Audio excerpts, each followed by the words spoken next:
So it's 7:30. Welcome, ladies and gentlemen, to the Milton Conservation Commission meeting on Tuesday, August 13th, 2024. Um, as a matter of public record and in compliance with the open meeting law, this meeting is being recorded. We have two matters of formality. One, uh, we invite everybody to speak, ask questions, make comments.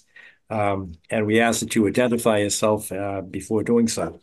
And secondly, as a matter of formality, we introduce ourselves. My name is John Kiernan. Steve, Steve Ibis, conservation agent.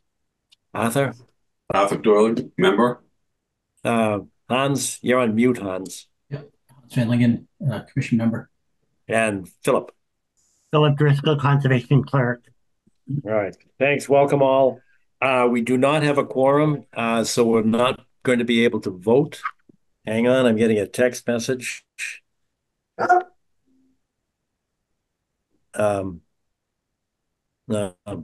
I thought it was Wendy, but it's not.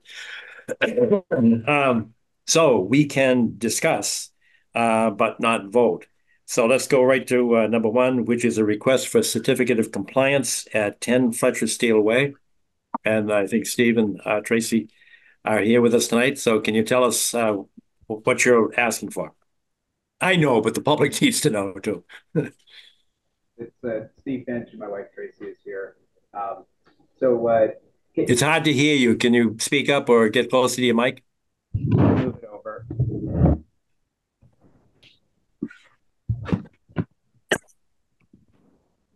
There we go. Is that better? A little bit. I'm going to open it too. Okay. How's that doing? Not very well. Arthur, Hans, Steve. No. Okay. No. Switch spots, Tracy, and see if I get a lot closer to the mic. How's that? Not great, but we can hear you. Okay. Well, I'll try to speak up. Okay. Okay. So I think you started. You made a comment that it's been a long period of time. So we started this project in 2012. I think we submitted the as-built plan. So you've got the order of conditions.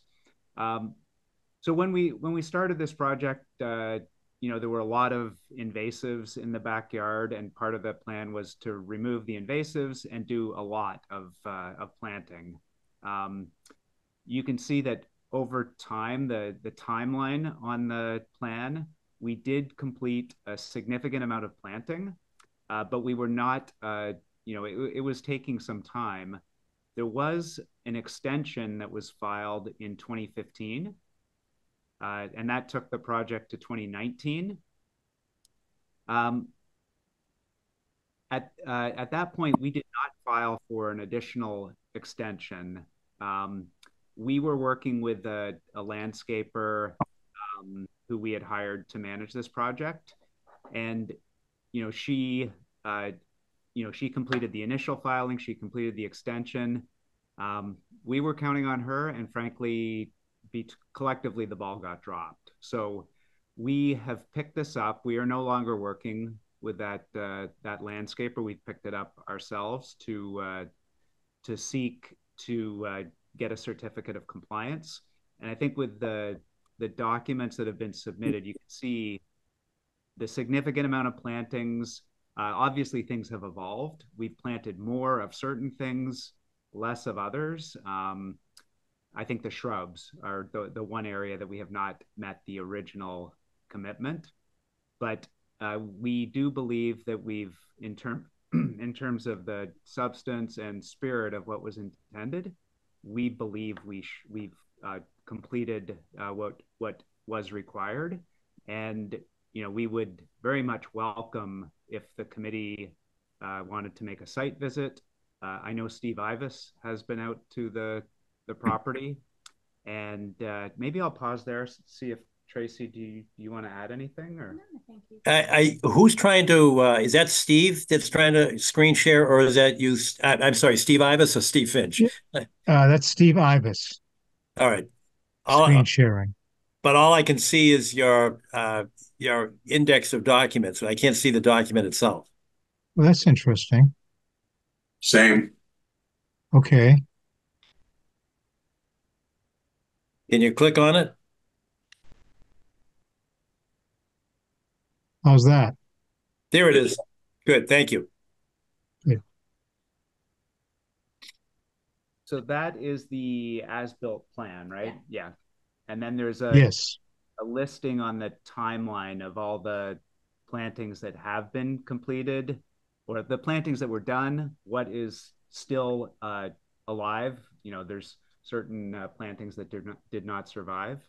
But I think when you look at those documents, that's where I feel like we've met certainly the spirit of what was intended and continue to plant and maintain the property and the wetlands. I can't remember. Was this one that was going to be a walkway over the wetlands or adjacent to it? Yes. Very originally. Yeah, that was I think how that went, it was not approved, so we pulled it out of the plan. It was an early part of the plan that got pulled and never was built. And this was done by the original plan. I can't read it because it's pretty small on the screen, but you had a landscape architect. Do you have one to say that there was substantial compliance with the original approved plan? That's the first part of the question. The second part of the question is there has to be a 75% survival rate. And you said some survived, some didn't. I have no idea. Are you close to 75%? We submitted We did submit the here, let me there's a document. Yeah. Hang on, let me see what it's called. And Nancy, so it was Nancy Latanzio was the landscape architect, and she completed this as-built plan. So before we parted ways, she completed a review of what was done, and she was involved all the way along. And it was we did submit what's called a summary of buffer zone planting, which has all of the planted and what's continues on the property today.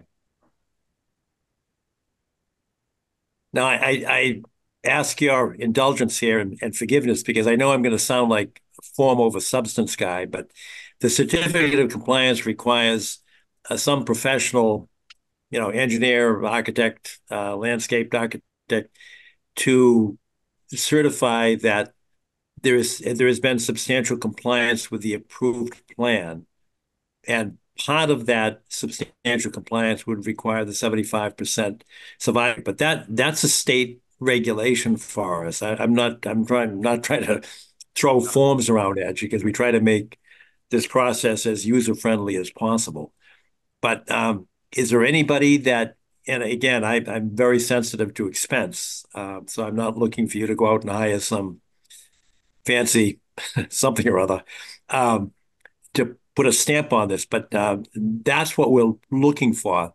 Somebody from the professional architect, landscape architect perspective to say, yep, this is what you approved and this is what we did, or at least within 75% of that original approved plan.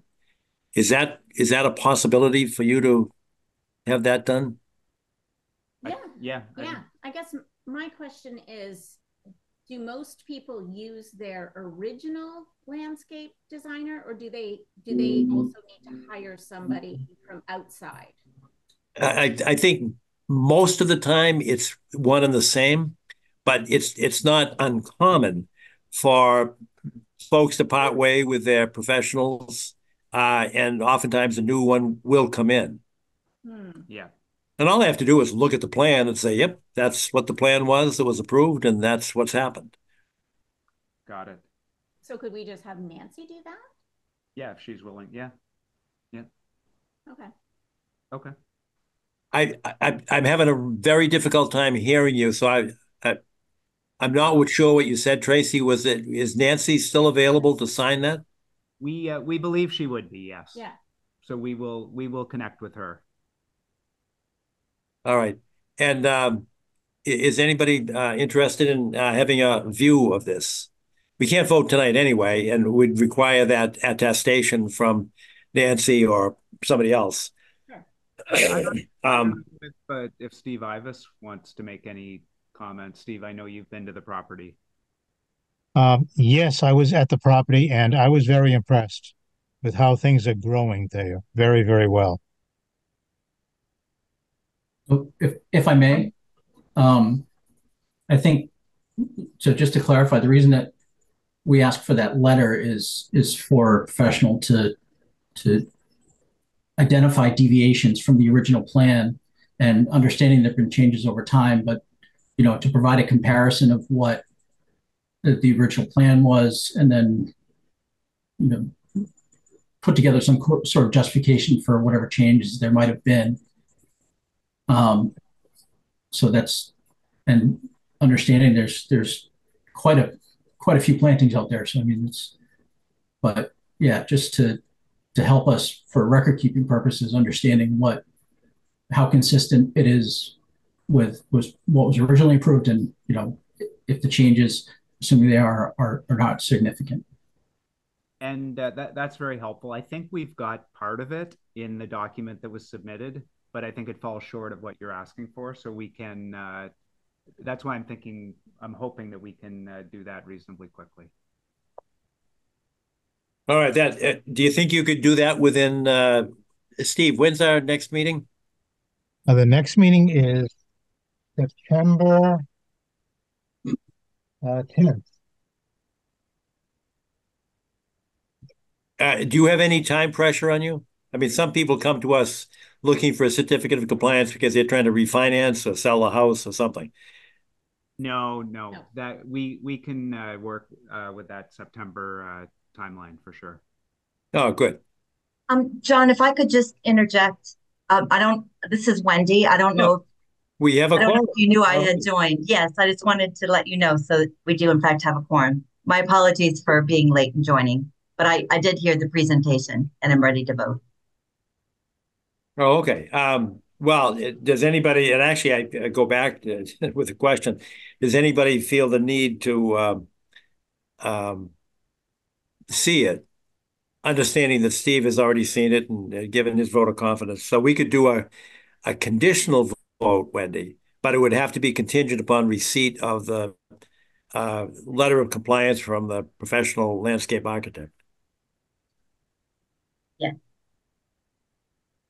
Does that, Steve, are you comfortable that what you've seen?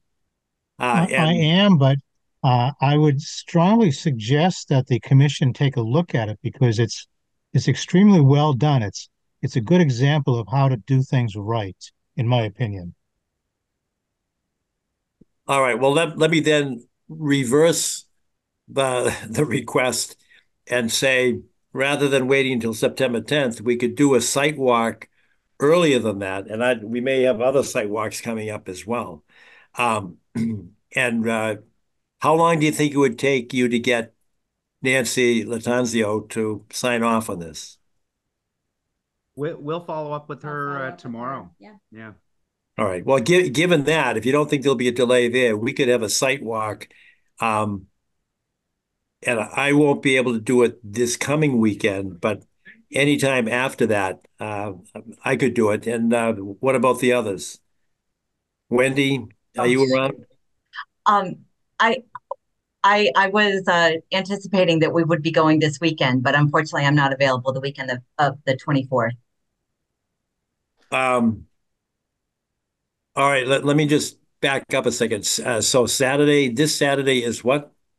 17th. This Saturday, the 17th. Okay. I could make that work this Saturday. Wendy, you said you can? Yes, I can. What about Arthur and Hans? I can. I'll do it. Good. All right. So what we'll do is we'll have a site walk at your property.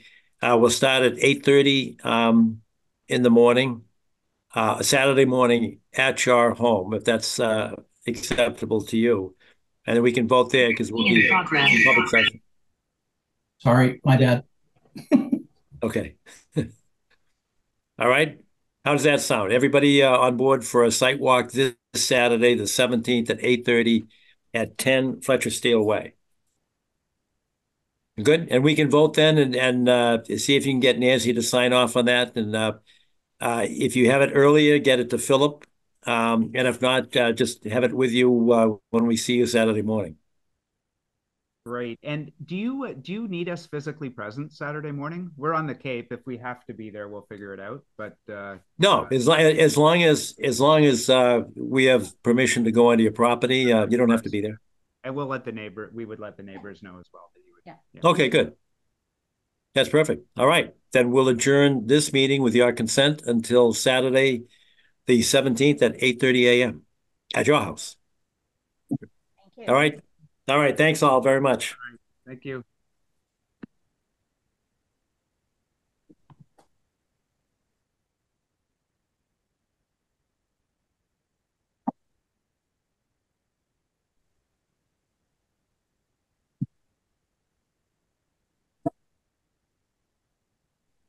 Yeah. Can you take that down, Steve? Yeah.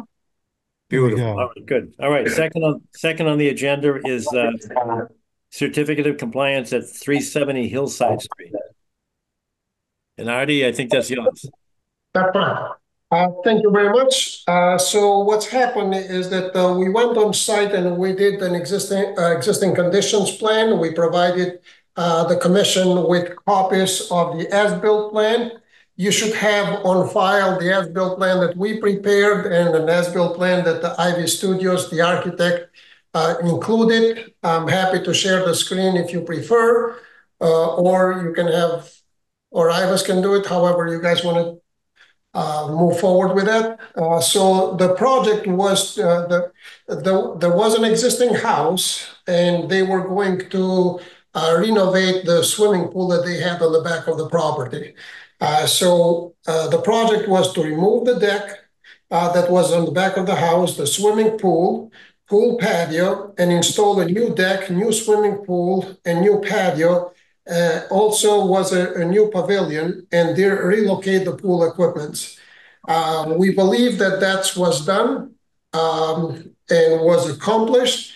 There were a couple of minor deviations that we had listed on the letter, on the certification letter, and the items are the deck was constructed 26 feet wide instead of 25 feet wide, which is next to the house.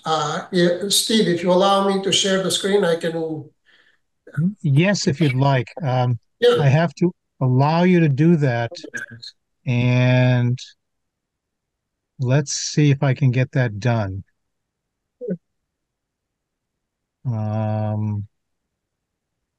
Stop that share.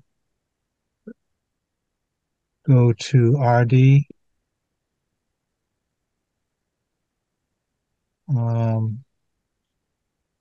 Make co-host.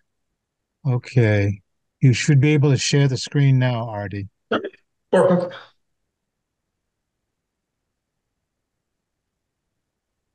Can everyone see the screen, guys? Yes, you can. Thank you. Okay. So what's happening is that this is the existing house. On the back, I'm trying to put the handle on. So on the back, this is the deck that we are referring to. As you can see on the corner, from the corner of the house, we were going 25 feet, but they extended the deck further to the right-hand side. If you can see this jog at the house. So instead of being 25 feet, the deck ended up being 26 feet. So it was approved 25 by 24, but we think that this change is minor and has nothing to, should have no impact whatsoever with the wetlands. The other item was the pavilion is located 38 feet away from the wetlands, and it was approved at 37 feet. So we are slightly further away from the wetlands. There are boulders that have been put on the back. This is where the pool equipments are relocated. But it ended up because the soils were not that great as far as stability wise, they ended up putting some more field boulders, and some of those boulders, the closest one is roughly 19 feet away from the wetlands. They had to do that in order to stabilize the grade on the side of the pool equipment. Originally on the plan that we prepared for the proposed swimming pool, because there was an existing swimming pool at the time, we only were going to show with the proposed work because or they were not changing the existing fence. The building department at the time requested that we must show the fence around the pool. And one of the conditions that we had for the building department was that when we did the as-built, we were going to include the location of the fence, so it was clear where the fence was. The fence that you can see on the plan is the old fence that used to be there. The new section is just this portion in here that they put on connection between the old fence and the existing garage door. Okay. Those were the items that we had pointed out on our letter. There is a letter that was provided by Ivy Studios, the people who supervised the construction and did the landscaping work. They indicating that they inspected the site. They proposed they're showing the as-built. The areas are well stabilized. Planting, lawn have been for irrigation running 4 days per week. Everything is well stabilized. Of note, there are 7 emerald green arborvitaes in place to visually screen out the pool equipment area, which were not shown on the original plan. There are 3 native inkberry shrubs planted between the birch trees to add some evergreen interest. Areas of native wildflower seed mix have been covered, seeded 2 applications in spring of 2024 at a rate of 4 pounds total. The soil was clarified and seed raked into the soil bed to sow in accordance with NEWP guidelines. These areas currently do not display the wildflowers and appear to show only the finer grass weed cover that have been germinated since planting. The areas look stable and do not appear to pose any present threat to erosion, runoff, damage toward the wetland. Of note, restoration areas on the side of the pavilion reclaimed with native species what was once former patio hardscape surface conditions. So the part that he's referring to is this core. This used to be part of the old patio. So that has been planted. And over here continued the old patio for the original swimming pool that has been removed and planted and is pointed out on the letter that Ivy Studio provided. Also, there are a couple of pictures that he had sent to go along with his plan, and from the picture, it looks like everything is in good order. I don't know if Steve Ives had a chance to go to the site and if he has any comments, but we do believe that everything was done, and we're hoping for the commission to consider granting us the certificate of compliance. I have not been on site, folks, recently. Artie, help me out with where the boulders are within 19 feet, and also point out where the fence is. How close is the fence to the wetlands? So yeah, I am zooming in. So here is the pavilion. This is the equipment. This is the area where the boulders have been put in. You see this? Hold on, let me make it red. Can you see it better now? Yes. So again, it's boulders that they had put in to stabilize the soil. So the closest point was 19 feet. That's what we're measuring roughly. Yes. And where is the fence? The fence is this part in here.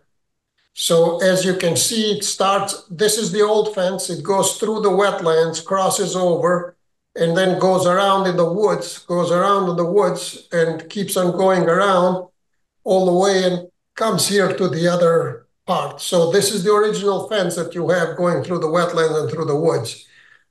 This is the section that they added new portion.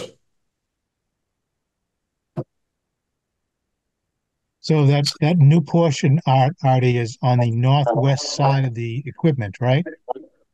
No, so the equipment are in here. You see where the equipment are down here. So the equipments are down here. The new fence is right connection with the house. So from where the old fence was, connecting to the house, because this whole area was redone, this section of the fence is new. And so for lack of better terms, both sides of the house, left and right, connecting to the original fence, those sections are new. So I'll do a circle. So this section in here, yep, and this section in here are new, because they took off the old fence that was there and they put it a new section connecting to the original fence.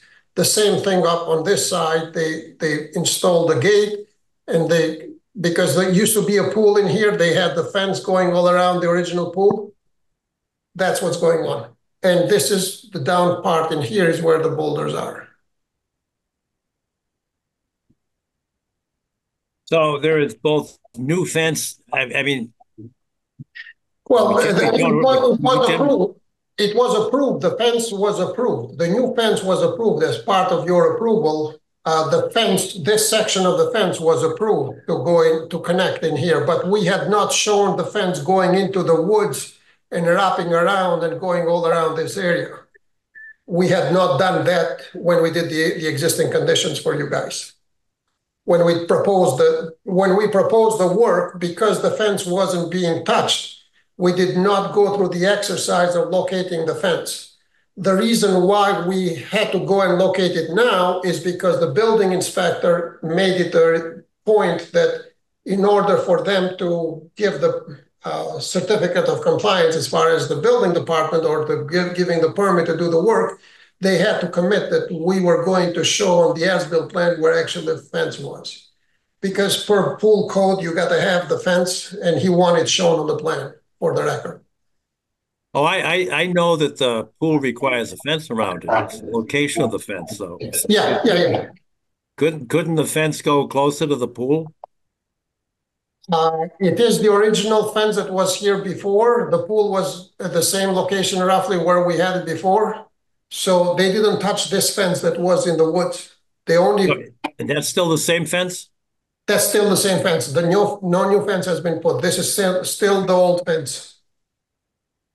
And how is the fence stabilized, in the soil? I'm assuming it just... they just have put posts in. Now, do they have concrete inside there? I don't know that. We didn't dig to find out how the footings or what did they do for the fence at the time when they built the swimming pool originally. So the idea is that there was a fence there. We didn't touch the fence. I understand. We just replaced the pool, and I'm just explaining why didn't we... The reason why we didn't go through the woods to try to locate the fence was because it added more time on the project, and it was felt at the time that just show the tree line or the edge of woods. We got nothing to do with the fence. It's not part of what we're doing. So that's why... How much of the new fence is in the non-disturbance zone? So on the right-hand side, there is nothing. It's all outside the 100-foot buffer. The new fence that you already had approved, it's inside the 25-foot buffer zone by, 1 second.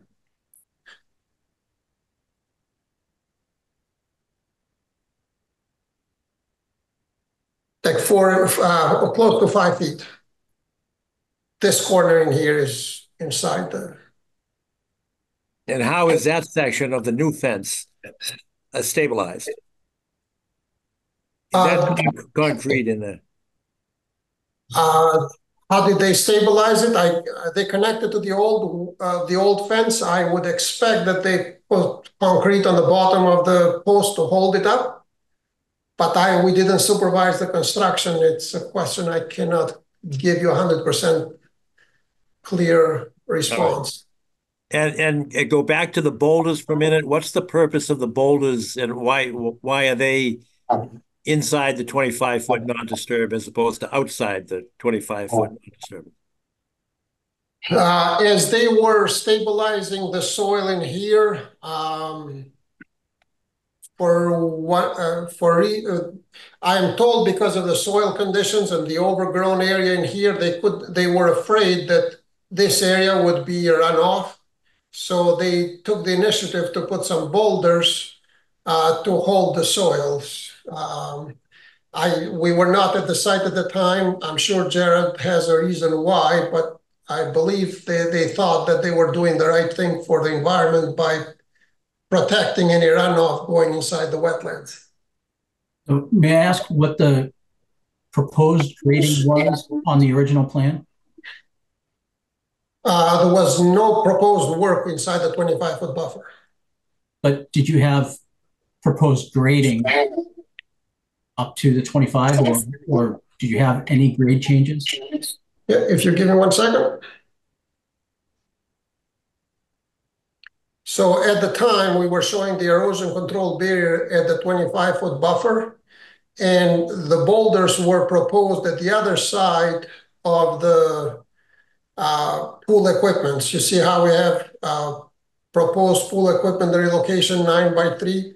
Roughly, the pool equipment are where they said they were going to relocate it, but the boulders, instead of going in front of the pool equipment, ended up being put on the other side of the pool equipment. As you can see it in here, you see. And did you pick up the as-built grades when you did the initial survey?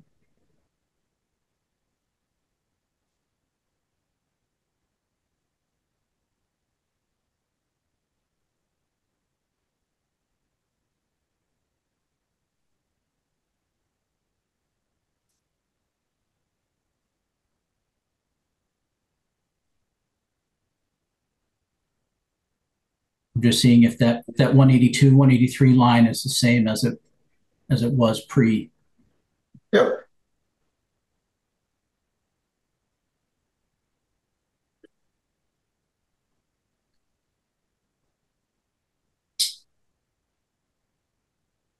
So we had not gone through that area before construction and after construction. Let me see if I can try to change the colors.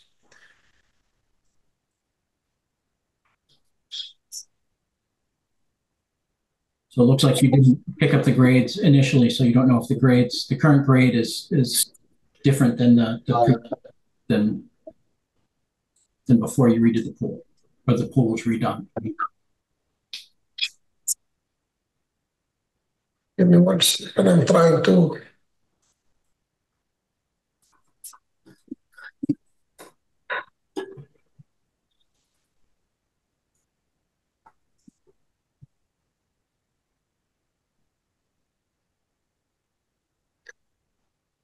Trying to think on my feet. Forgive me for a second.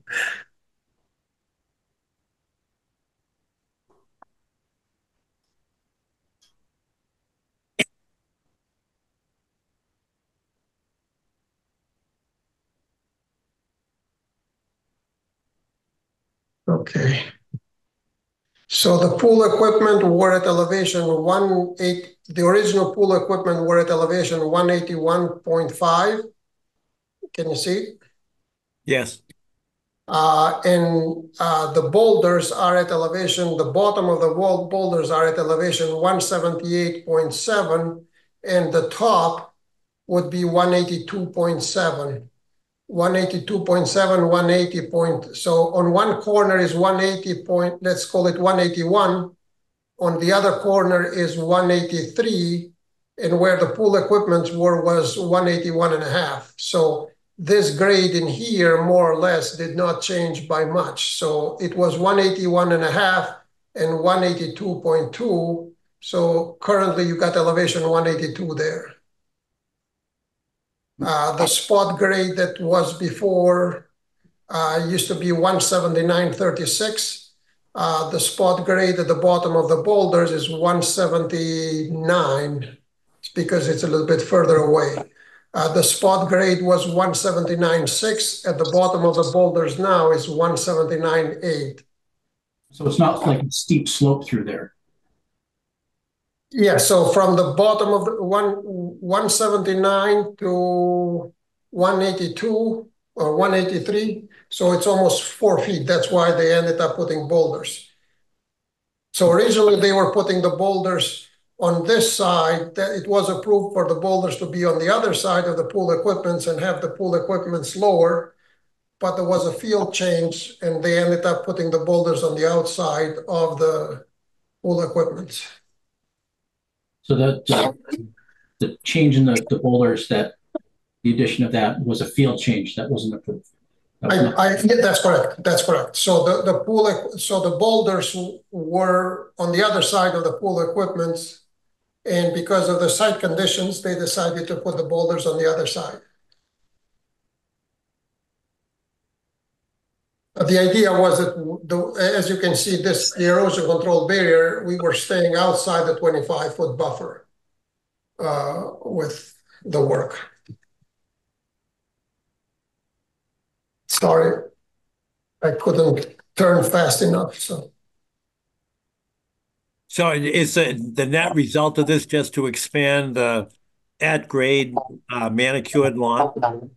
No, so this grading where the pool equipment was is the same grading, but in order to keep that grading, once they took off the concrete, so you have a concrete pad, let's say 9x3, where the pool equipments were. If they took off that concrete pad and lowered the grade to match the existing, they would not have gone inside the 25-foot buffer. But what they did is they took the concrete pad off and they kept the grade the same. And logically, in order to keep that grade the same, they ended up putting boulders so that they had the ability to go around. It was a decision that was done in the field. All right, I'd like to see this, so maybe we can do a site visit on Saturday. Sure. I'll try to have Jared over there, but if he cannot make it, I'll have someone from Ivy Studios because they supervise the construction. They were there. They know why they decided this or that. So yeah, Jared said that he would be able to make Saturday morning. Perfect. Please contact him. Okay. I'll make sure he's aware of it. Any comments, questions from commissioners?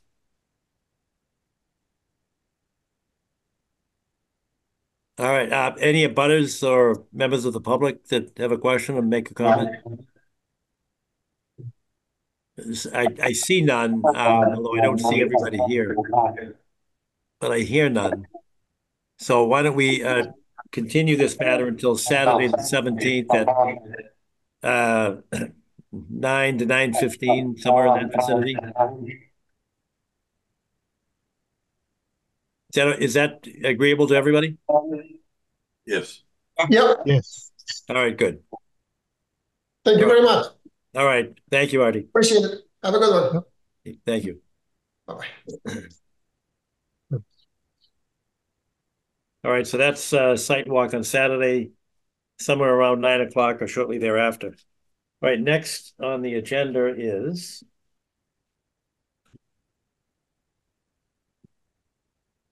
number 3. These are the stormwater drain markers. Discussion and vote. Arthur, is this something you wish to address? Thank you, Mr. Chairman. This is a topic that's been emerging over the past couple of years in terms of at least coming to my attention, starting with some work on stormwater in East Milton, where there were drain and drainage issues, and a knowledge growing partly with work with the Neponset River Watershed Association and other parties that initiatives have begun in the marking of stormwater drains in various locations. You have two attachments to this item. One shows one of the types of markers. This is from Marsh Street in Dorchester, which asks people not to dump because that stormwater drains into the Neponset River. There are similar ones. If you go to baseball games at Fenway Park, you'll see them at various ends of the park. One indicating, for example, in the D Gate area that drains into Boston Harbor. On another side of the park, the stormwater drains into the Charles River. This is growing sectionally and nationally. There's an adopted drain program that is now run out of Hamline University that our environmental coordinator, Jack Turner, in the engineering department has an association with. And from what I understand, it has been a program adopted through the work of Hillary Waite, who was one of his predecessors here in Milton, who now holds an environmental leadership position in the town of Braintree. Yesterday, I received a note from Sean McCanty at the Neponset River Watershed Association indicating that there is now a grant program that's available, and he's asking if Milton should it adopt this concept that's outlined, might want to make application, be in the forefront of an initiative that's going to be the Neponset River Watershed Association wide, just like was done with the Mystic River Watershed Association. Those grants, those grant applications are due on September 6th. So if we want to be part of such an initiative, we would want to make the adoption tonight so that we can begin working with the Neponset River Watershed Association. In the adoption program, citizens have an opportunity to participate. They have the option of adopting a drain in their neighborhood and maintaining it in terms of whether or not it's covered by leaves and other debris and is a source of flooding. This is one of the ways in which they're maintained and protected to facilitate draining and non-pollution into the waterways of the various communities.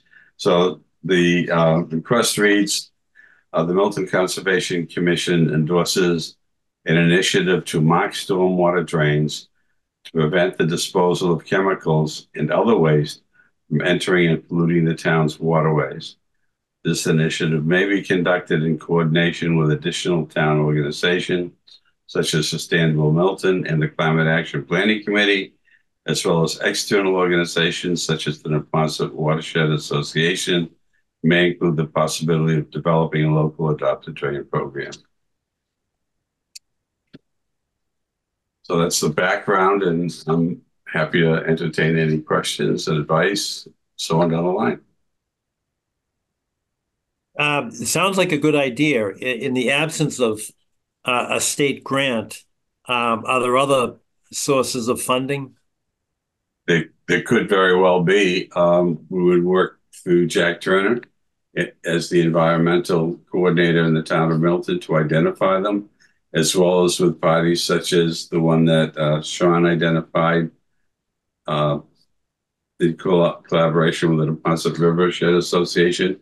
I don't know if there's something that might be a future CPC candidate. That's something that could be explored as well. What about the Adopt a Drain program? Is that to like sell these um, plaques or drain covers or signs? Is it a fundraising opportunity is what I'm really asking. I don't know the answer to that question. John, is it a fee raising program? Yes. What you're saying in terms of if you want to adopt a drain, you can buy a drain for $100. I have not seen the details for the Adopt a Drain yet. Jack hasn't indicated that that is part of the program. Okay, it was just a thought. It's a good one, and I'll make a notation of it right now. Arthur, what did you estimate the total cost of buying materials is? We have to find that information out from the sewer of the stormwater and sewage department, for example, at the city of Boston. I was doing some homework last week as part of the Climate Action Planning Committee here in Milton, studying the plan in the city of Cambridge. And lo and behold, here's a picture of one of these markers in an indication that this is part of what they consider an activity of their environmental planning and their waste prevention program. Today, in meeting with Chase Berkeley on a separate matter, I mentioned this to him, and he said, yes, it is becoming more common. And if I remember correctly, he was indicating that oftentimes now in the sites of major construction areas, they will put these plaques in as an identifier. And the plaques, like you saw with Don't Dump Drains into the Nebraska River, appear more frequently to go in locations that would be in Milton, for example, like Central Avenue, the Lower Mills, East Milton Square. The keys that would be provided through the Nebraska River would be more neighborhood-based and on a voluntary basis, depending upon neighbors that want to participate in the program. Any other location in Dorchester was a former gas station location. So the city of Boston had put one in that location where there was such an entity. Any other questions or comments from commissioners? How about yeah, just go ahead. Pardon me. Just a couple of thoughts, and Arthur, we can continue this conversation offline if that's easier. But I do have some experience in administering a program like this back when I worked for a watershed association, and my experience is that these markers you can get them really quite affordably. You can also get them quite expensively if you want to get the metal ones that are beautiful and fancy, but then there are also the cheaper plastic ones that just get glued onto the curb with concrete cement. But I think they were like, less than $20 a piece, maybe even more in the range of like $10 a piece if you buy them in large enough bulk quantities. And also in my experience in working with some of the other municipalities, towns that have stormwater bylaws like Milton, where they assess a stormwater fee, have funds that are set aside for this kind of thing, because it is something that is required by the EPA as part of the non-point source pollution permitting process. Mm-hmm. And also, one of the things that was suggested somewhere along the line is that we know that the molds exist for the bronze markers, like Don't Dump. So that investment has already been made by other communities, and they're not identified as being community specific, so they can be generally used from community to community. It's very easy if to use this one, for example, that we have in front of us, on the Dorchester side of the Neponset River as well as the Milton side of the Neponset River in areas where you want to increase awareness. I will say that I don't think it's the first time this initiative or a similar initiative has come about. I think a few of my neighbors actually participated in a prior effort, and they put the aluminum ones, so the less expensive ones, they spent significant volunteering time gluing them down, and I think a lot of them were gone after the following winter. So that's one of the hazards. In fact, one of the ones in Boston, initially, I understand, was affixed to the grate for the stormwater drain. And after the winter snow plows, they decided, no more. We put them in the sidewalks in front of the drains. And you're right, it depends sometimes with which they're affixed. The materials that are used to affix it to the sidewalk or wherever. Well, the first step is to pass the initiative or the resolution to support the initiative. And then it looks like there's going to be a scramble to get the sufficient funds to get that which is, if I can use the right word, sustainable. That means it's going to last beyond the first winter. And that's the ones that I've seen in several locations, like at Fenway Park in Dorchester, have been in place for at least a decade. Yeah, that's pretty good. So I think this is a no-brainer for us in terms of endorsing the initiative. Right. And then, as I understand it, the next step is in the hands of, is it Jack Turner or you, Arthur? What's the next step? Yeah, exactly. We've been working with Jack Turner from our environmental office within the engineering department, working with Sean McCanty on the possibility of a startup grant, and then building out over time. But we have what we would need is the type of endorsement that we have in front of us. For example, Adopt a Drain has been coming to Jack and asking, is Milton going to go with this? And I've taken the position that that's not something that any one person would unilaterally make a decision on without first having an endorsement by the Conservation Commission. Then we could open a dialogue and find out what it is that's possible for them and put together, John, a plan that we would bring back to the commission and to the Climate Action Planning Committee and any other parties that would be appropriate. But this would give us then the basis for beginning the planning work for something that would unfold over time. Sounds like a good idea, and I thank you for being the motivation and impetus behind this.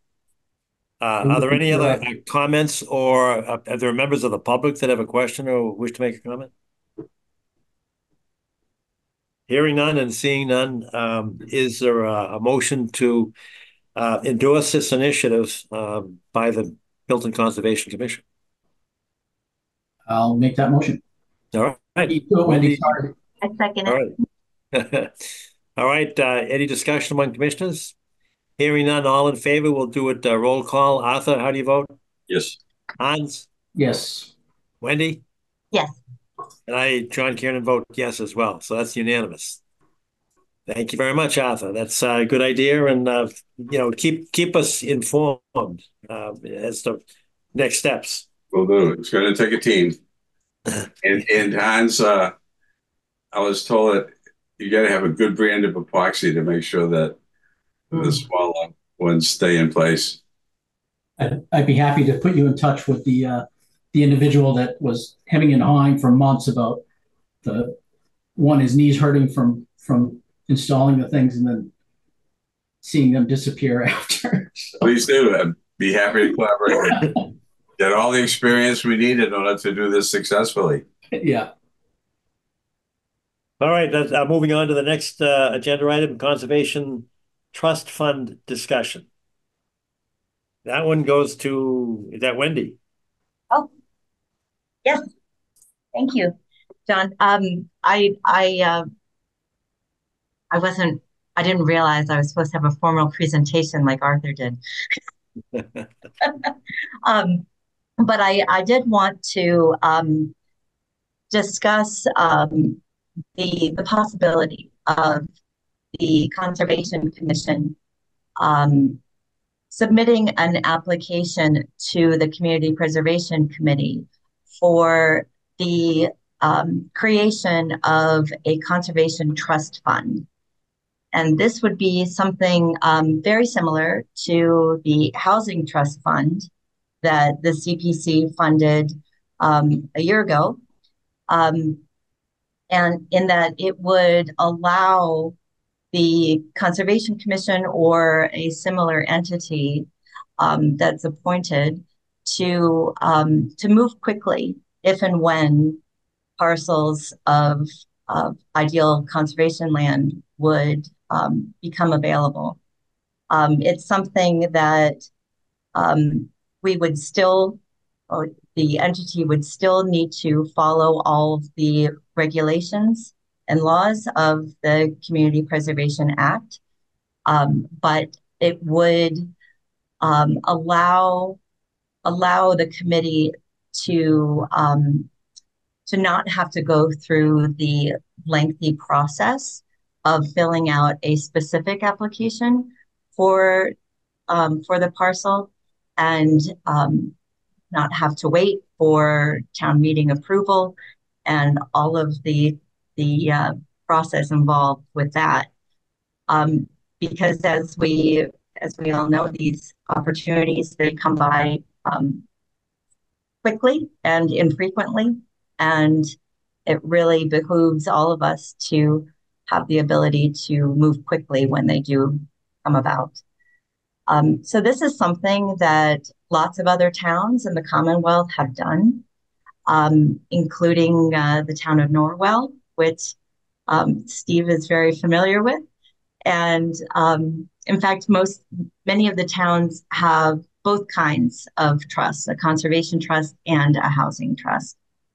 And I know in the town of Norwell's example, they were able to purchase, gosh, how many acres did you say it was? 144, Steve? 141 acres, yes, $3.5 million. So where'd the money come from? Came from the Community Preservation Act. So the great thing about a trust like this is that once it's established, the committee can reapply every year, in theory, to the Community Preservation Committee for additional funds to enhance the trust fund. So in theory, 10% of the CPA funds are earmarked each year for conservation and recreational purchases. Minimum of 10% is earmarked, but up to 70% could be utilized for that if the CPC were to choose. But currently the CPC is administering about $1 million a year. So if we were to be looking at between 10 and 70% of that, the trust fund could grow quite quickly.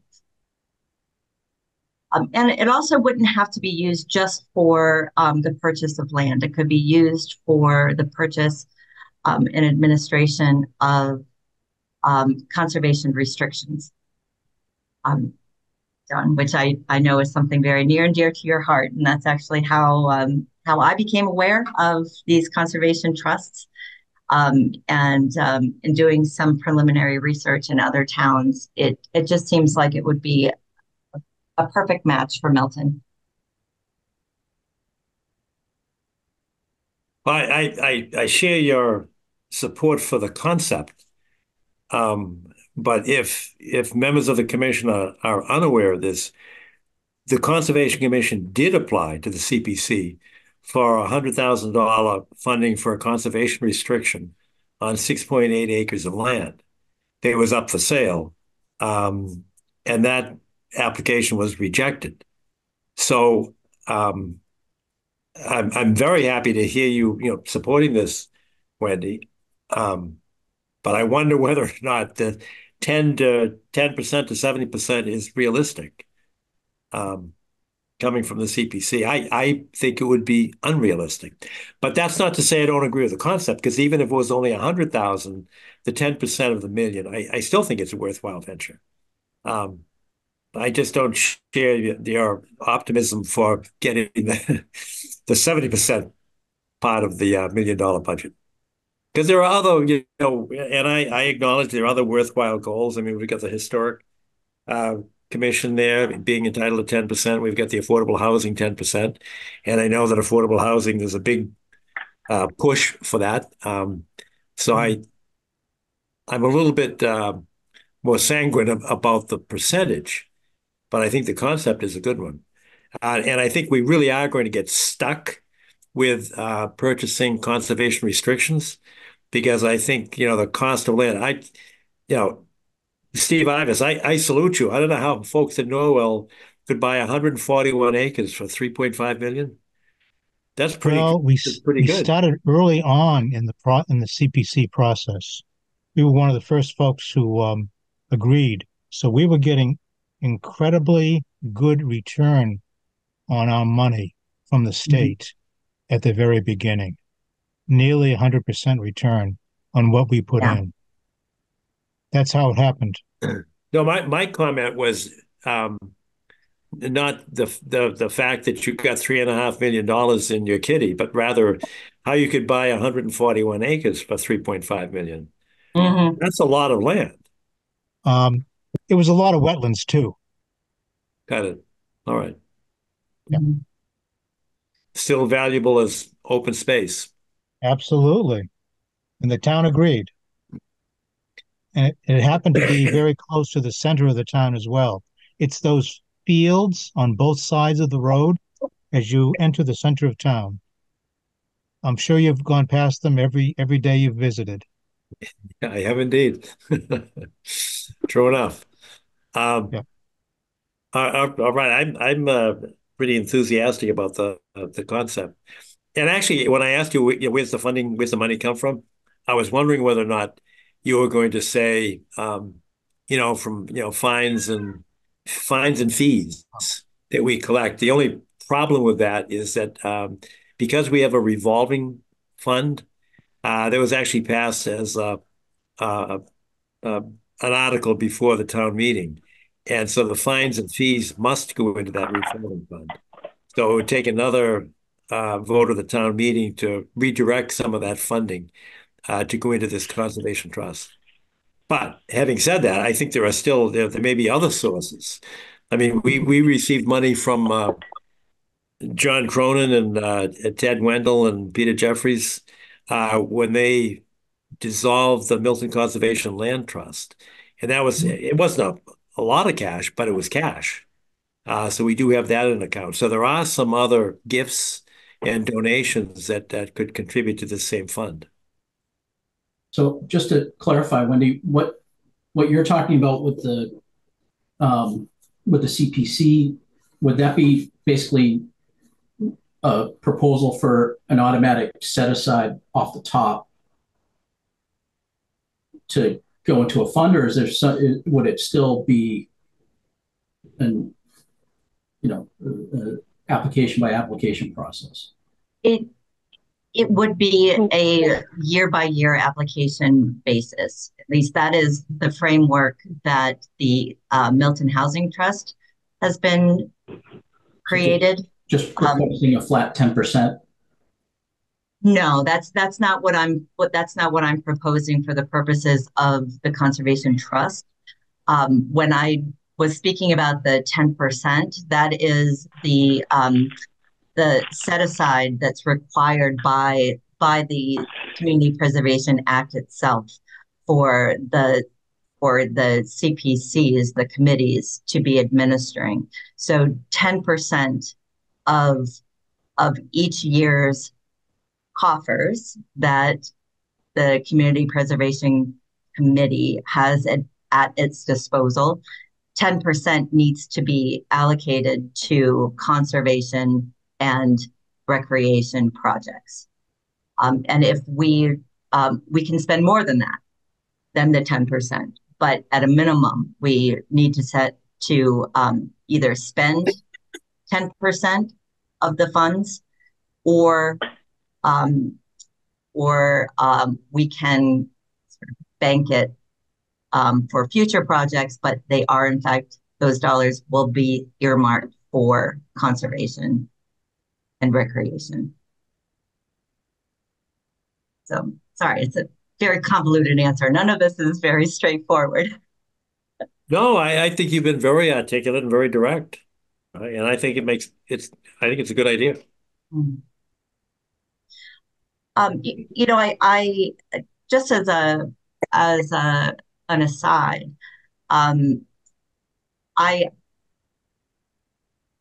I do not believe that the Community Preservation Committee is opposed to the idea of conservation restrictions.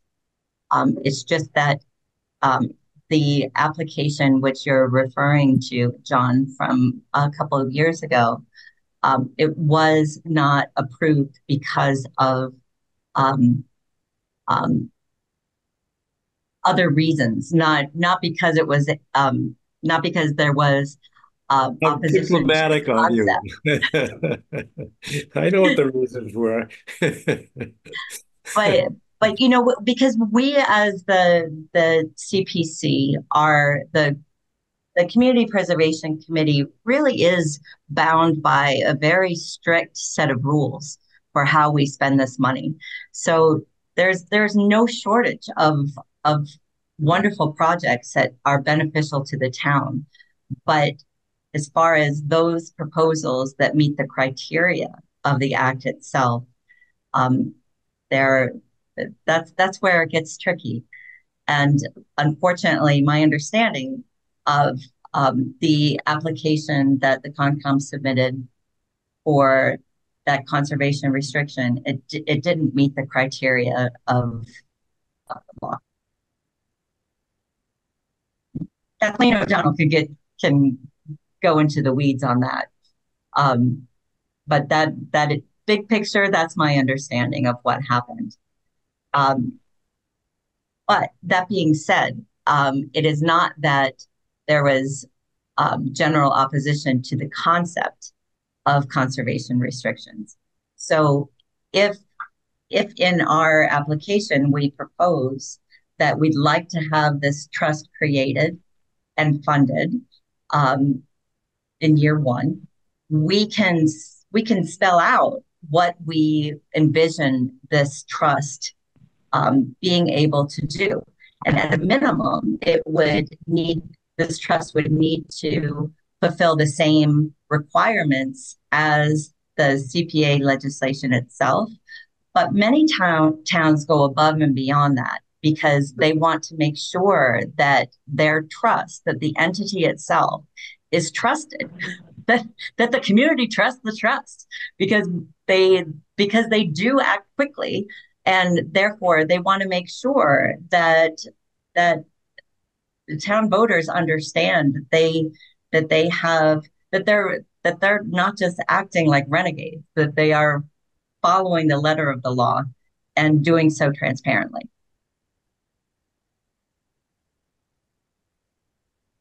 Any other questions or concerns or suggestions from commissioners? Can you hear me? Yes.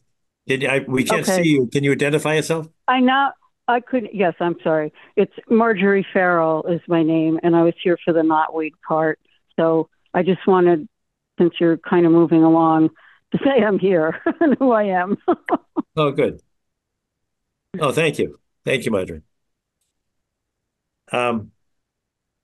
Well, yeah, we do have a quorum here, and I think we've got the resources to help move this along. Steve, you could probably get us some access to the trust documents in Norwell. And I know that Peter Mello would lend a hand in terms of setting up the trust in such a fashion. But it makes eminently good sense to me to do this in whatever the funding source, whether it's donations or some mechanism for shifting some of the fines and fees that we collect, which is not much, by the way.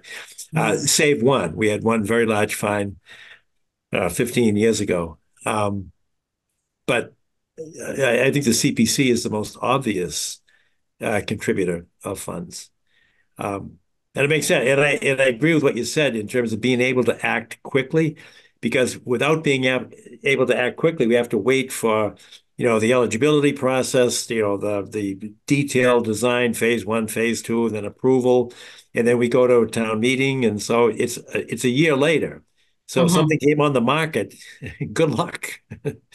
Right. It's not going to be on the market for a year, probably. So I think it's a very solid concept. Anybody have any ideas? Is there a consensus, or is there support for? I guess this would be a resolution to endorse this as the first step, and then to consult with Peter Mello as to how to actually implement the resolution. Arthur has his hand raised. Yeah. Go ahead, Arthur. I just wanted to say in supporting this that it makes all the sense in the world to move in this direction.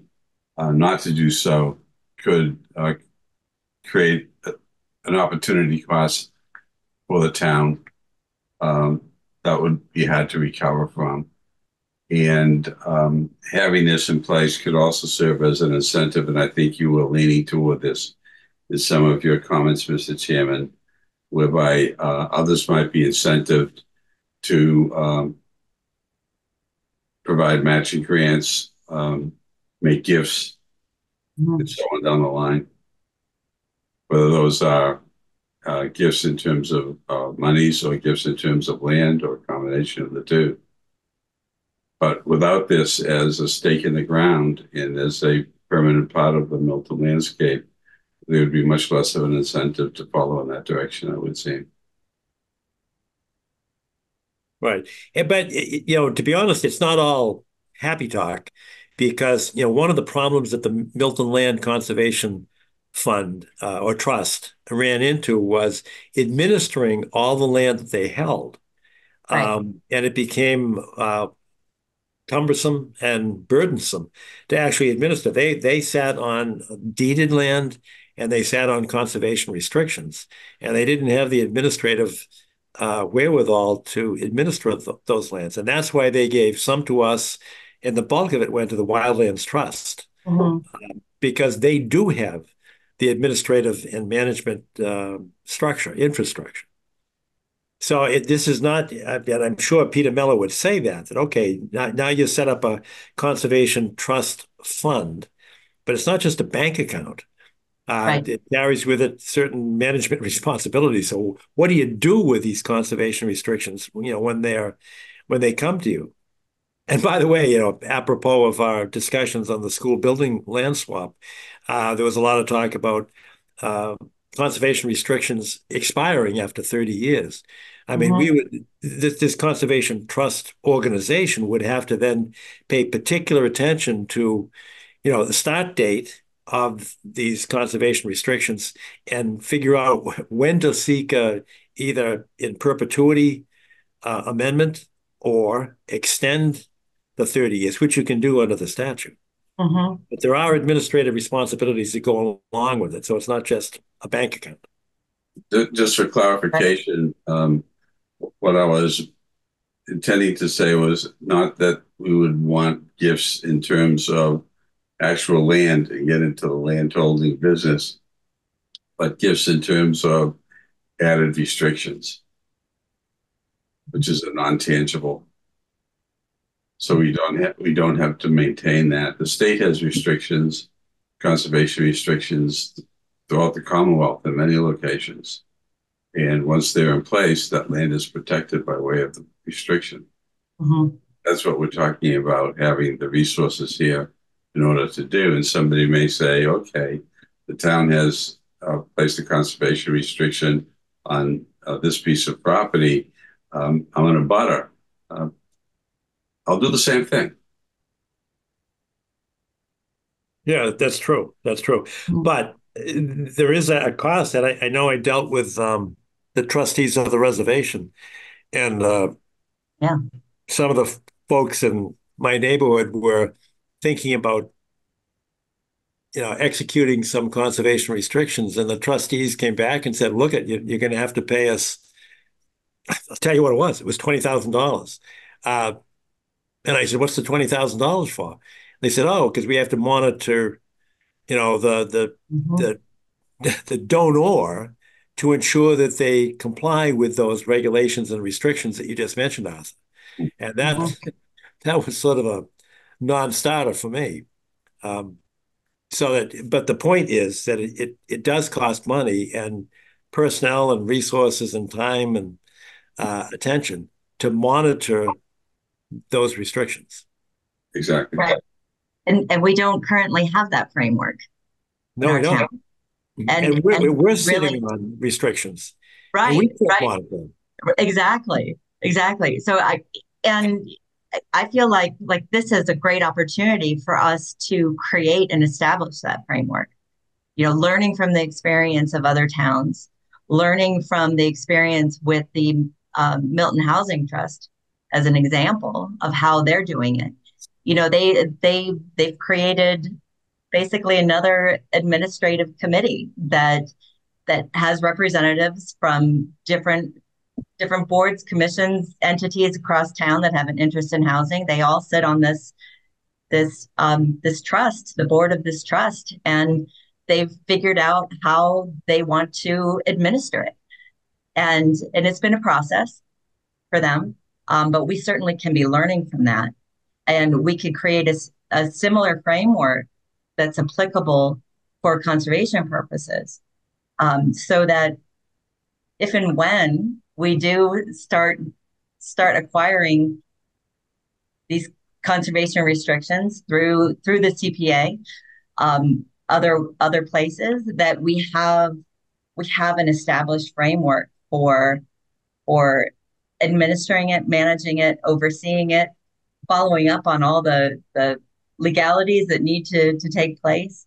And maybe it would make sense for some of that to be subcontracted out to a body like the Wildlands Trust, or maybe it doesn't. But those are the kinds of things that the trustees of this conservation trust could research and weigh the pros and cons and make some decisions about. So again, I think we're in a position to take the first step, and I think it's a good idea. And right now, if we were to pass a resolution in favor of establishing a conservation land trust, then the next step would be to seek the advice and counsel of town council, and of course the select board. They would have to back it. Because it may, in fact, I don't know this, but it may, in fact, take a vote of town meeting. But we're at the first step of the process, and I wholeheartedly support your initiative, Wendy's. Thank you. Any other thoughts, questions, comments, either from commissioners or members of the public? I don't see any, so how about a motion to endorse a resolution to establish a conservation trust in accordance with proposal by Wendy? Be happy to make that motion. I'm sorry. Actually, can we just tweak what you said there? What I am proposing is that we, as the Conservation Commission, submit a proposal to the Community Preservation Committee for the funds to establish this trust. I understood, Yeah. but you're talking fiscal 26 now. Yeah, exactly. I mean, this is, nine months away All that right, we would but start this for the next funding round. Because as you know, the CPC is in the midst of the current funding round. got it. No, and that's understood, and that's an appropriate tweaking of the motion. Um, but I think we can still start the process now and not wait until we submit an application to the CPC, but start with the framework with the assistance of Peter Mello and town council folks and collect data from other cities and towns like Norwell. Um, so I think our job tonight is to pass a resolution in support of your proposal. And that's consistent with the previous matter as well, starting Yes. and evolving and developing over time. I'm sorry, Hans, did you? I was just going to second your motion, but. Okay. Want to make the motion? You want to second it? All right, done. Is there any discussion? Hearing none. Arthur, how do you vote? Yes. Hans, how do you vote? Yes. Wendy, how do you vote? Yes. And I, John Kieran, vote yes as well. All right, thank you. We're done on that one. And I think maybe the first step is, Wendy, do you want to talk to Bill Mello or I'm sorry, I said Bill, Peter Mello. I talk to him fairly regularly. I can talk to him about this. Well, you know what I can do? I can forward him your email that we have in the packet here and just talk about the concept. And he's our current town council? Yes, he is. Yeah, I would love that. Thank you, John. All right, good. All right. Thanks all. Next on the agenda is a discussion about Japanese knotweed. And I thought that Tom Palmer would be here for this. And I know others have, ideas and concepts. And I'm not sure who the presenter of this. I know, Deborah Milbauer, you have an interest in this. Are there any commissioners that would like to identify the concept or just open the discussion? If not, well, then am I allowed to? Of course, yes, you may, Marjorie. Okay. I sent a letter to Philip Driscoll, or an email, and he was the one that alerted me to the discussion. I'm sorry I can't be seen or see you because for some reason I can't get in that way. But my letter was about the profusion of Japanese knotweed in the areas of Milton that I walk. And I'm not sure, I don't want to go on and on. I'm not a biologist. I've looked up invasive species. Japanese knotweed is really hard to get rid of.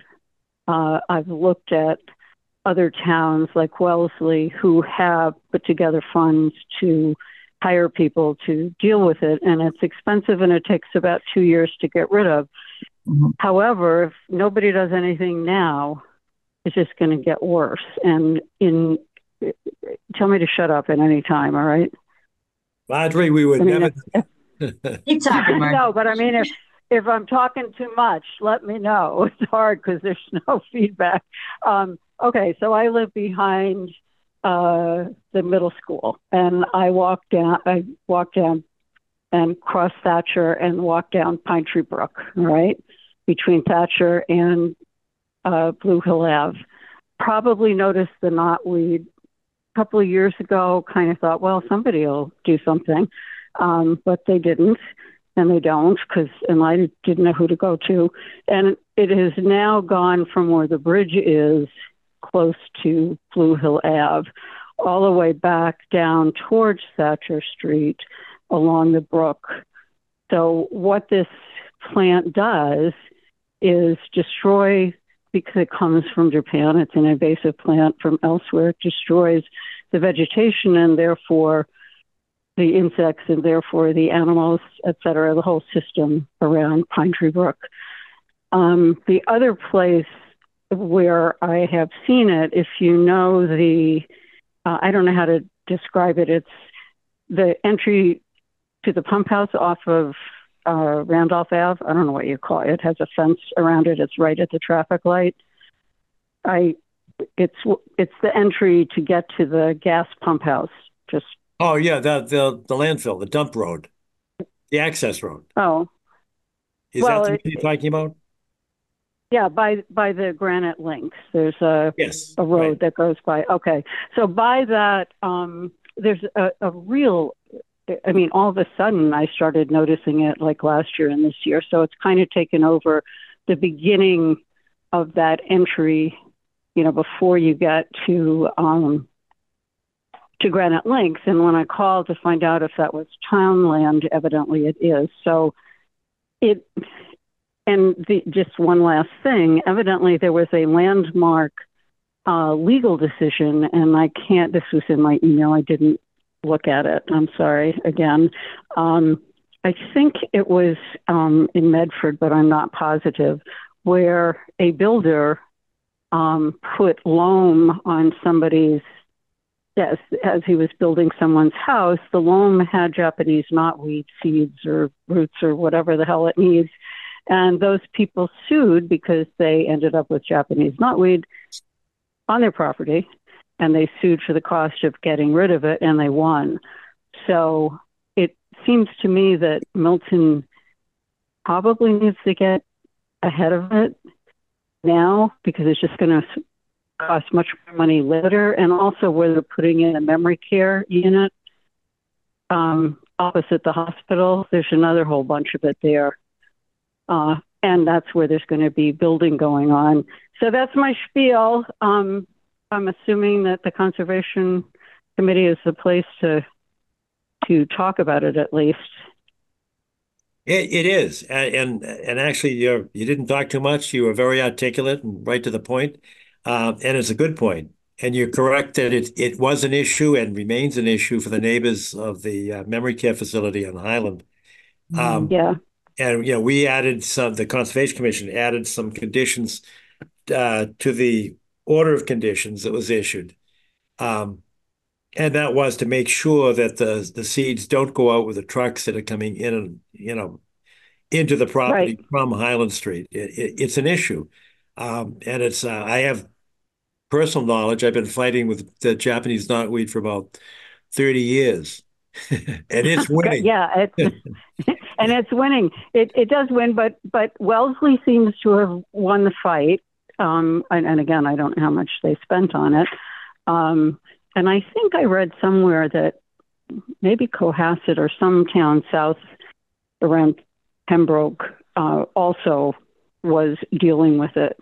And the horrible thing about it is, if you cut it down, it gets worse.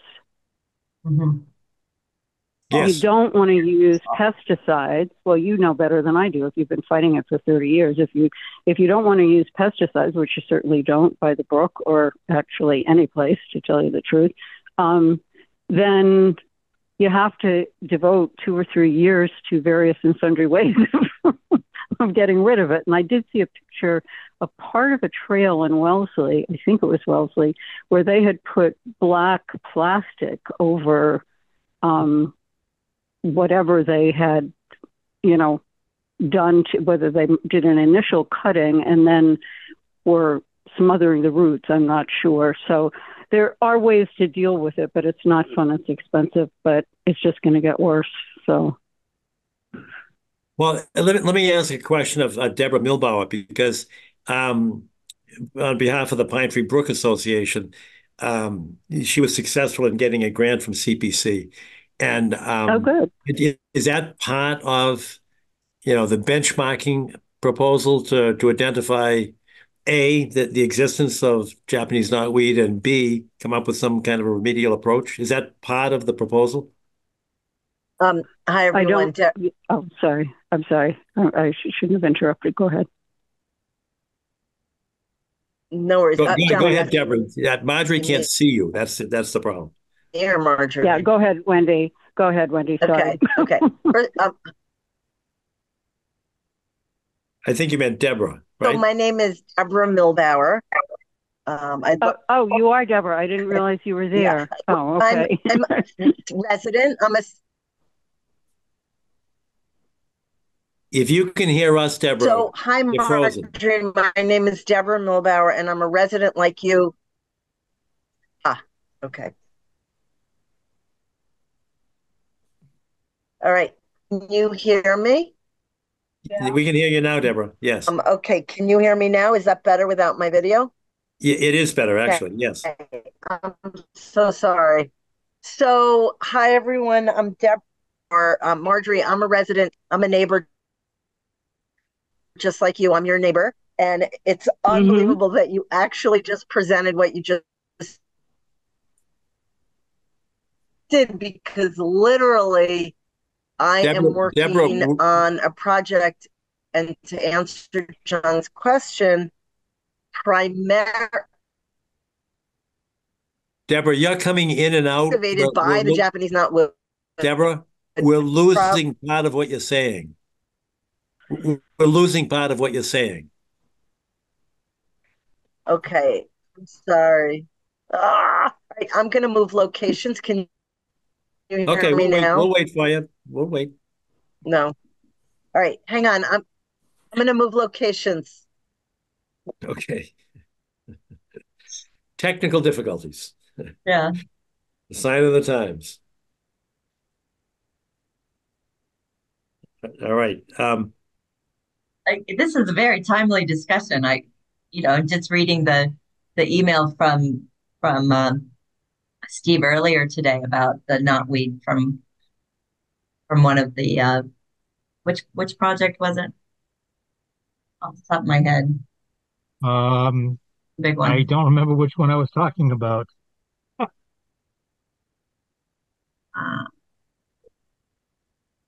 Is this better? So far it is, yes. Can you hear me now? Is this better? It is. Yay. Okay. Yeah? Okay, great. I see head sounding. Okay, starting over. My name is Deborah Milbauer. I'm thrilled, Marjorie, you actually presented this, because this is exactly why I'm here too. I'm your neighbor, and I'm a resident. I don't sit on the commission. And I would love to talk about my contact information. So the Pine Tree Brook Neighborhood Association is in the process of applying for an ecological restoration grant. Can you still hear me? Yes, keep going. Yeah. Can you guys hear me? Yes, we can. Okay. So we're in the process of applying for an ecological restoration grant that was primarily motivated because of the neighbors' concern along both sides of the brook of the takeover and it just boom. We've had it in previous years, but this year is just boom. It's I'm sort of a coordinator, a volunteer coordinator for the Pine Tree Brook Neighborhood Association. And neighbors have been very concerned, and we've been talking for years about it. And as you rightly mentioned, you can't burn it because it's next to houses. You can't use pesticides. You can't use goats. That is one way. Oh, too bad. Anyway, so I applied. I know, wouldn't that be fun? I applied on behalf of the Pine Tree Brook Neighborhood Association for an eligibility grant for an ecological restoration study, meaning the exact 10 acres of land that you just identified from Fletcher to the new school that's going in. So it's very roughly defined. And we were invited to apply for the grant. So just to clarification, what John said, we didn't get the funding, but we've been invited to apply for the funding, which means that, we check off the boxes of eligibility. It's very competitive this year. It's very competitive this year because there's a lot of really wonderful projects. Anyway, one of the reasons I'm here tonight is to tell everyone about it on the commission because it's conservation land. And so the Community Preservation Act Committee recommended that we partner with the Conservation Commission, obviously, and as part of our application, which I'm happy to email you That is one of the most important things we're going to do is partner. We're not doing anything without the group, without you all, obviously, because it's your land. And the money would be used to assess the current ecological risks and assets and strengths, and then make a plan. And invasive species is number one on the list. I've engaged the consulting firm Biohabitats, which is a nationally recognized award-winning. They're very fancy, and so they're expensive.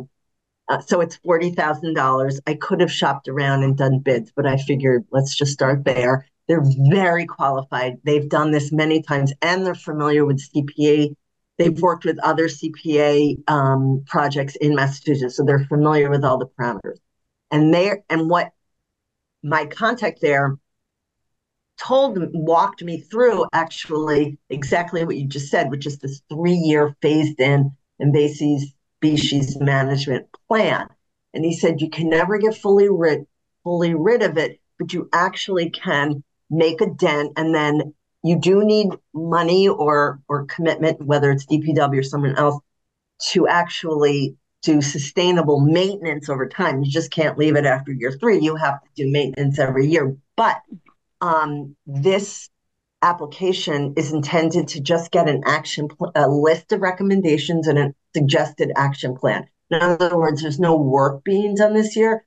So invasive species management is one thing. It is the proposed application. Also,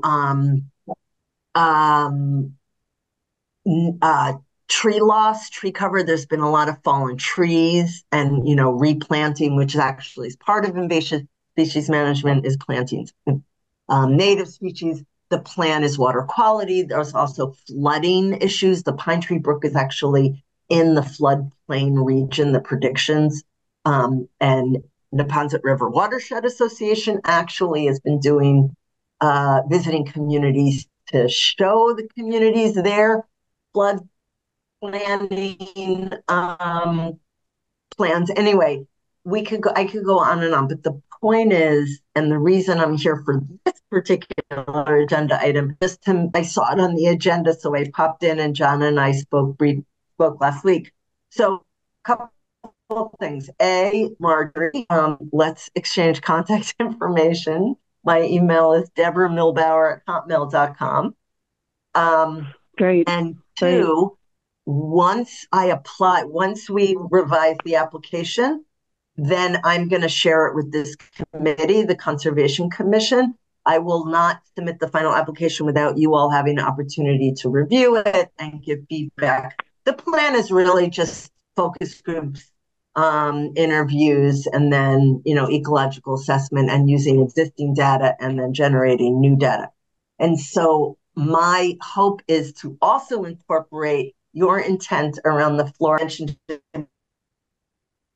me. So I have an email in to the Biohabitats contact to ask, because I know that was an interest of the Conservation Commission as well. So it's very exciting. We haven't gotten the money yet. There's a lot of key stakeholders involved. You guys obviously on and on that. So that's sort of the snapshot. And my intent for being here today is just to open it up to the Concom to see if you had any questions, anything you wanted to make sure it gets in the application, and we can follow up offline if there's more detailed follow-up. So. All right, thank you, Deborah. God bless you, Deborah. Sorry. No, really, does anybody actually kind of walk the town itself? I don't know how else to describe it, to check out for invasive species or anything like that. I felt very kind of lost. I didn't even know who to get in touch with. I mean, you're the obvious one. Tom Palmer is probably the chief walker of the town. Okay. He knows where I can't walk the whole town, right? He's not here this evening, but he'd be very, very interested, and I'm sure he'd love to talk to you about it. And he would be very supportive of having sort of a collective town-wide approach to controlling the invasive species. And if CPC is in a position to help fund that, that's the benefit for everybody. That's great. Yeah. So we're moving in the right direction, and we will share our proposal with Deborah and she with us. And so we're going to have a sort of a collaboration of efforts. Yeah, that's so great. I am so happy. Deborah, thank you so much for the work that you've done, really. Right. Anybody have any thoughts or comments? I mean, this is just a discussion. It's not a vote. Wendy?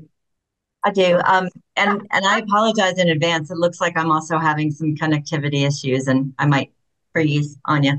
But I just wanted to share, how excited I am about this proposal, because invasives are just such an enormous issue throughout our town. And I feel like it's a moving target trying to understand what the latest and greatest best management practice is for trying to control these invasive species. And I love the idea of this consulting firm sort of doing a survey of the latest and greatest best management practices and recommending those to us, specific to the Pine Tree Brook area. But then we as a commission can utilize those recommendations and share them with other applicants that come before us, applicants from throughout the town. And the idea that we might then be able to take this restoration plan with these specific BMPs for the invasives and help educate the DPW guys, or whichever department it is in town that's going to help us implement some of these recommendations. It's really exciting to think that we'll have, possibly one document that everybody can refer to and become experts on, so that, if there's another place in town that's dealing with knotweed or Phragmites, or name your invasive plant of choice, then the staff will know what to do and know how to do it, and hopefully we'll be able to acquire the tools that we need in town, that are at the current levels of specificity for what the experts are saying is the best way to deal with this. And then we can share that with everybody else too. So I'm super psyched. Good news. Any other Thank you, thoughts? Can I just add to? I raised my hand. Deborah, I know you wanted to say something. Can you hear me? Can I add a comment? We can't hear you, Deborah. So just two quick comments. No. Bill Gallagher, while she's trying to get better connection. Can you hear me?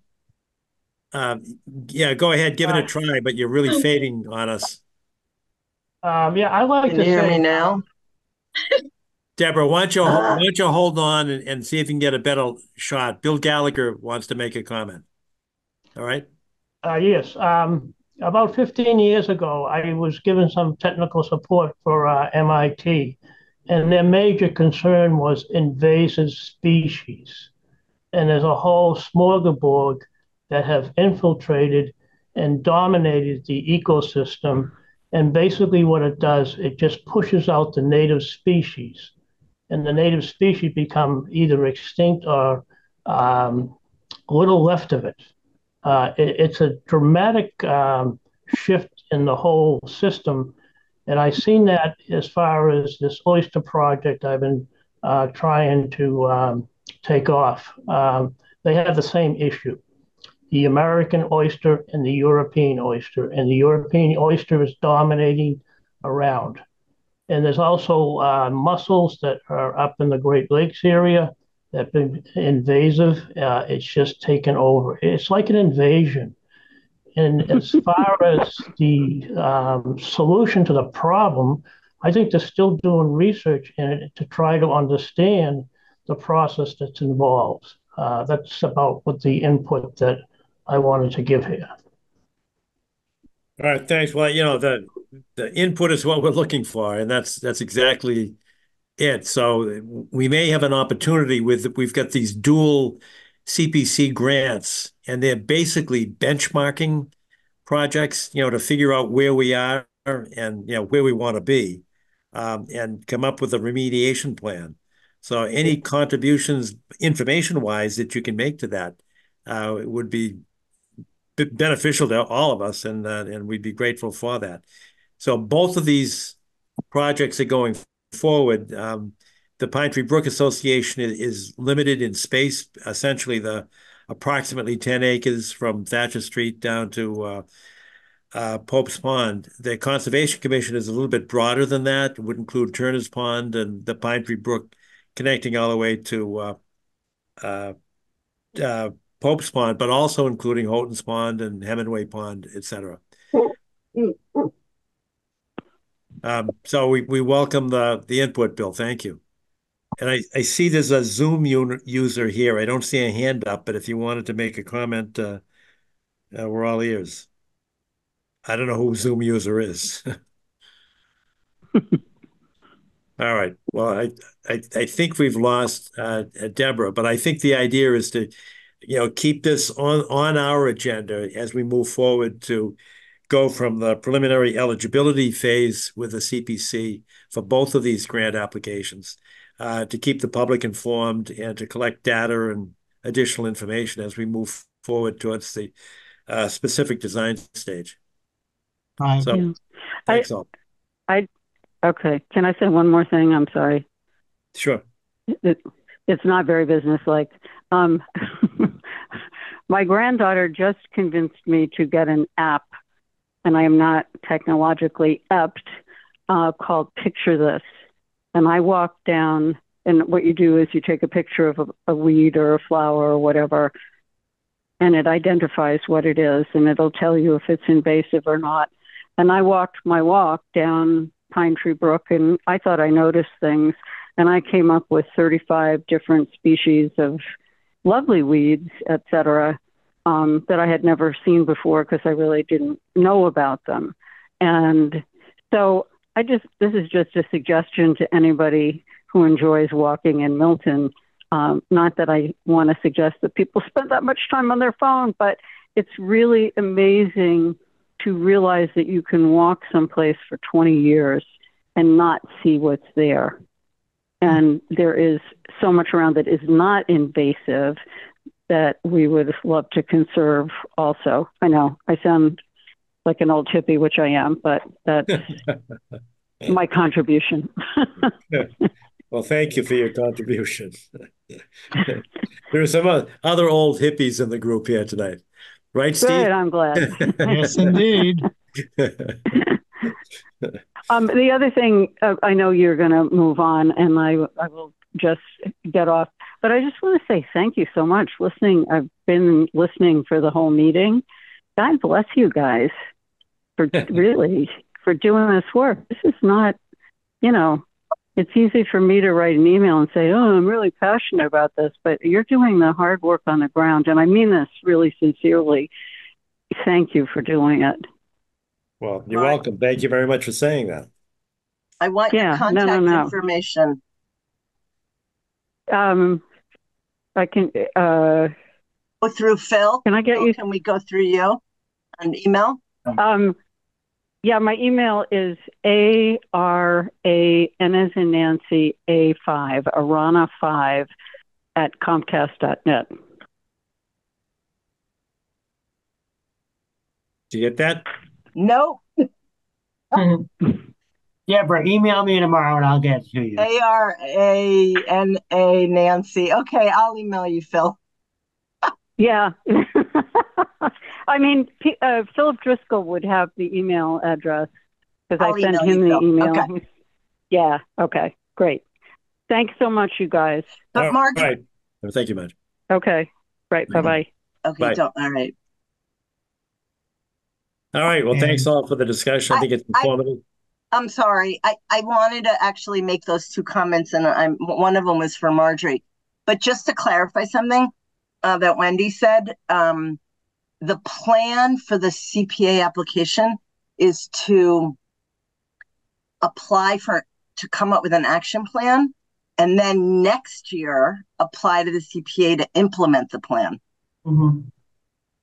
You know, not the whole with community buy-in and with your buy-in and support, figure out what pieces of the plan make the most sense. What can we do now? Might be all of it. It just might be a piece of it. And so the transferring over to DPW or the town to continue maintenance wouldn't really be for a few years from now.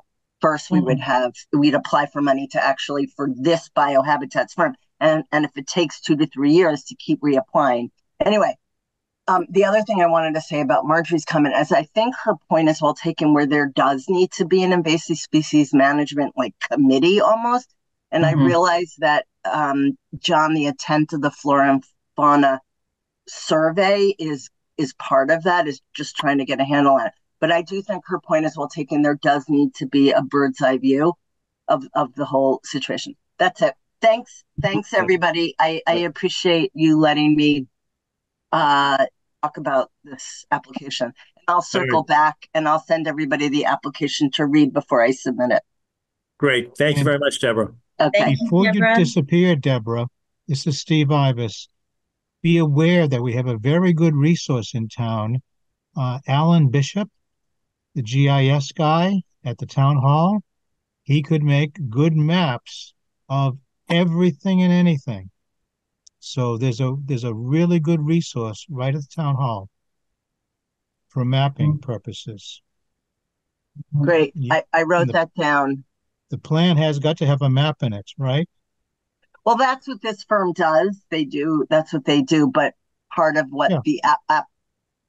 So right now we're just applying, but if we get the funds, the consultant biohabitats would meet with all the key stakeholders in town. So that's a good suggestion because they do GIS mapping. That's what they do. However, they don't need to reinvent the wheel. They can utilize town data. So that's a great suggestion. I wrote their name down. All right. Thanks all. Okay. Bye. Thank you. All right. Thanks, Deborah. Next on the agenda is number 6, new business. Do we have any new business, Steve Ibis or Arthur Doyle?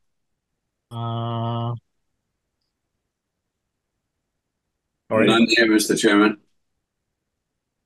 All right, good. I thought I did, but I didn't write it down. So we'll see you on Saturday. All right, Wendy, you had a question or a comment?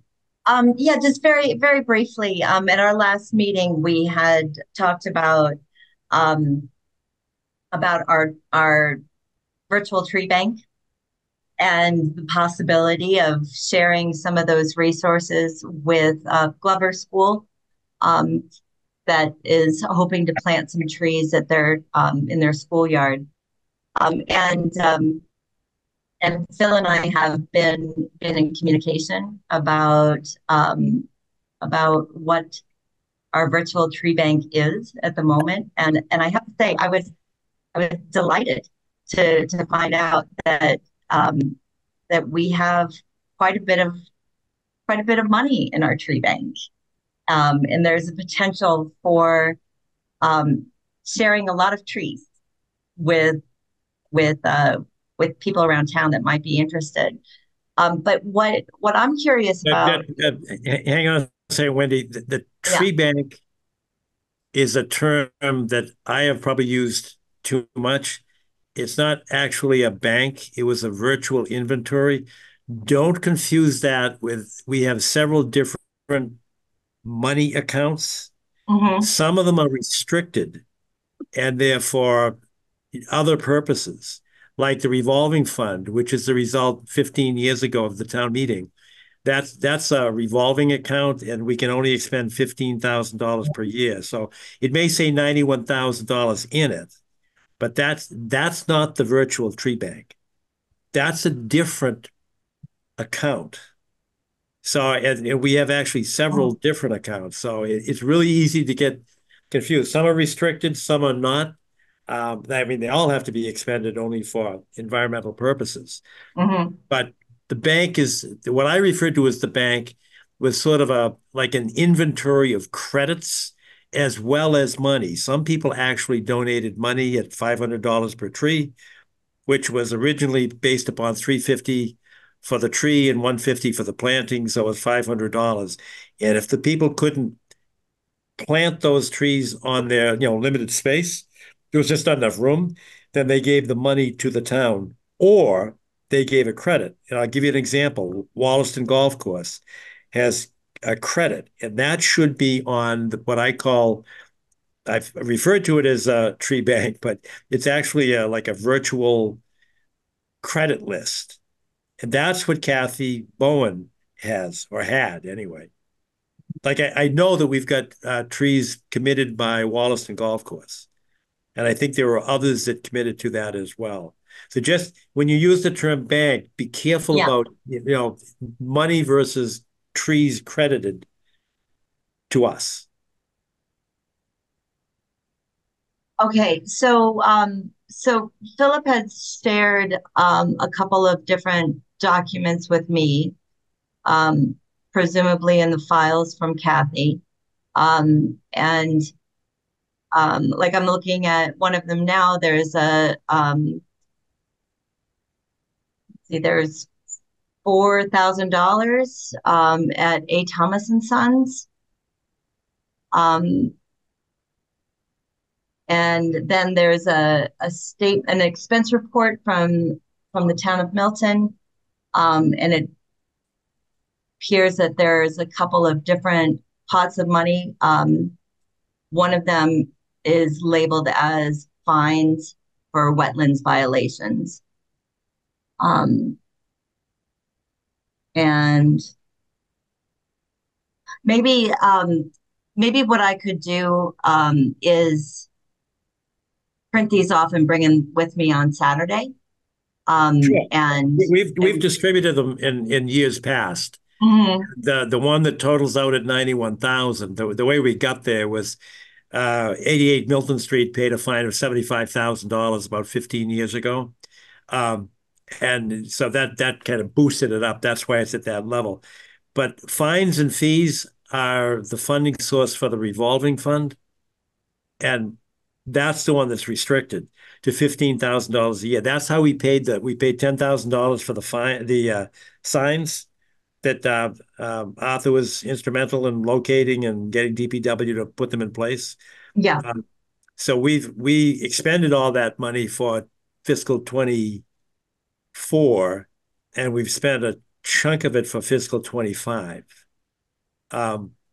So that money, that's when we vote to, as we have twice in the last couple of years, to buy new signs. That money's already been spent. It doesn't matter that there's more money in the account. We can't spend more than the $15,000 a year. Okay.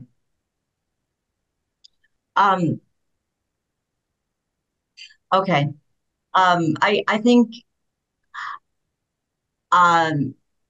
the copy that Phil has shared with me, it's really not easy to read because of the way that it's oriented. And if I try to share it online, I think that you all are going to have even a harder time than I am. So yeah, just bring it on Saturday if you can. Yeah, I will.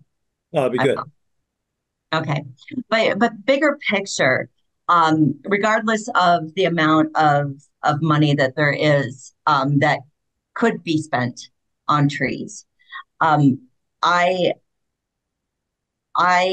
would love to have a discussion, if not necessarily tonight, but how we can establish a transparent process for doing that. And I know we had talked about in the past having some folks from Glover School come and speak with us, but I'm wondering if it might make sense also to step back and we as a committee trying to figure out what it is, what our criteria might be for how we would like to share these monies with the town for trees. You know, if we want to create an application process or whatever is it. But I think it's just really important that we don't deal with it just on a reactionary case by case basis, but maybe be proactive and just create a transparent process. Well, we've tried to do that in the past, and it's pre-COVID, so it's got to be somewhere around 2019. The Shade Tree Advisory came and gave a presentation, and they asked for a significant amount of money, and we said, well, come back and give us a budget. And they never came back. Now, one of the reasons they never came back is independent of their request to us. Chase Berkeley for DPW had put a line item and they got $43,000. And I think part of that was a state grant in addition to town money, but he had a $43,000 line item for street trees. Yeah. So they used that for that year, but then they never came back to us. So it was all, when you say transparent, it was absolutely, definitely done at open meeting and open session. And, people put the cards on the table and said, we need money. And we had the same restriction at that time, and we had to prioritize. So I said, give us a proposal. And that's 5 years ago. So I didn't mean to imply that we weren't being transparent in the past. I'm thinking that, whatever we do going forward, that I just want to make sure that we are consistent in being transparent. That's all. Absolutely. Good idea. So I know that the money, the funds that the Shade Tree Advisory Committee has for their trees, it does come with the criteria that it has to be on public property, within the easement of the streets. And obviously we wouldn't have that limitation, which is great. But I don't know, I'd be happy to sort of, take an initial stab at something, but I'd prefer to have some friends to work with me. Well, I understand what you're saying, and apropos of what you said about within the easement of the street, that was one of the reasons when we first. This is going to be 25 years ago. We actually dipped into this inventory. I won't call it a bank inventory, and we planted Conservation Commission trees at Turner's Pond, same place they're looking for. We actually did that. So it's a good idea. It's not a new idea, but yes, we can do it. We have done it, and we can do it again if they need more trees.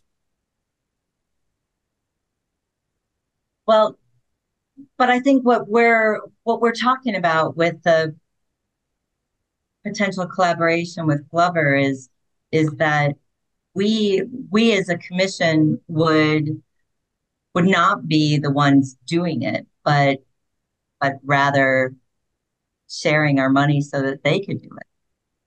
So it's slightly different. And I can just imagine that there could be other entities in town like Glover School that might want to follow suit and say, hey, we want some trees too. How do we do that? And I would love to be able to have something that's documented that we as a commission have already vetted and approved, that we could then just easily share with other potential partners. I'm trying to. This is not a new concept. It has been done. The Shade Tree Advisory Committee did it. 5 years ago, they came to us, but they had this blue sky thing. We said, give us a budget, give us a number of trees that you want, the size of the trees that you want, where you're going to place them. And they never came back. Other town, and I can't remember if it was Park Department that came to us. This is at least 25 5 years ago and said, we need trees at Turner's Pond, and we're out of money in our budget. So we provided some of those credit trees at Turner's Pond, and they're still there. So this is not, something that's not unheard of. You may have new people coming into a committee and say, hey, I got an idea. Why don't we ask the Conservation Commission? But it has been done. It is an open and transparent process. It's not new.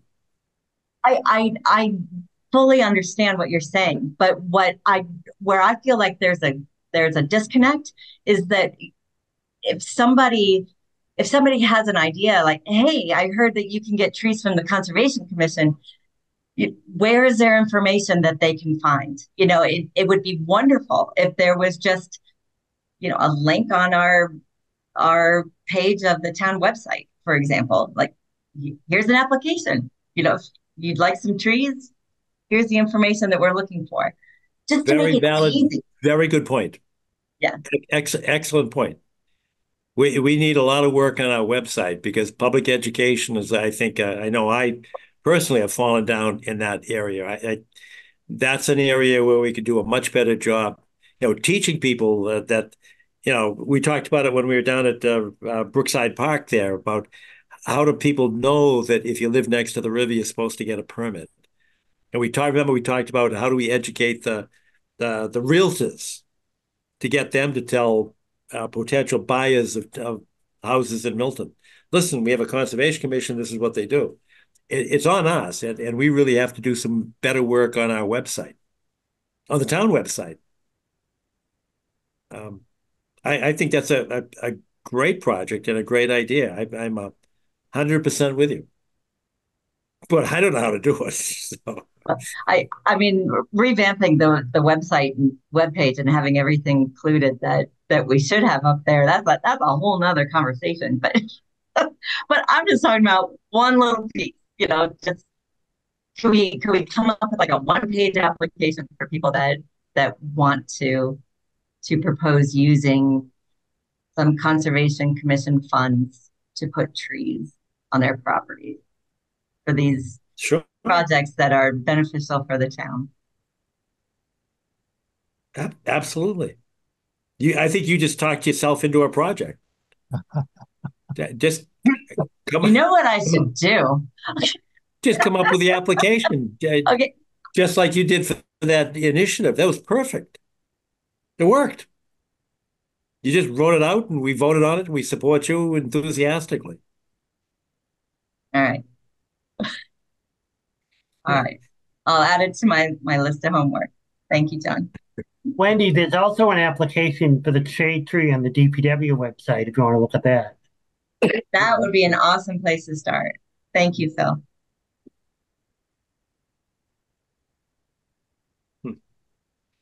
Any other new business?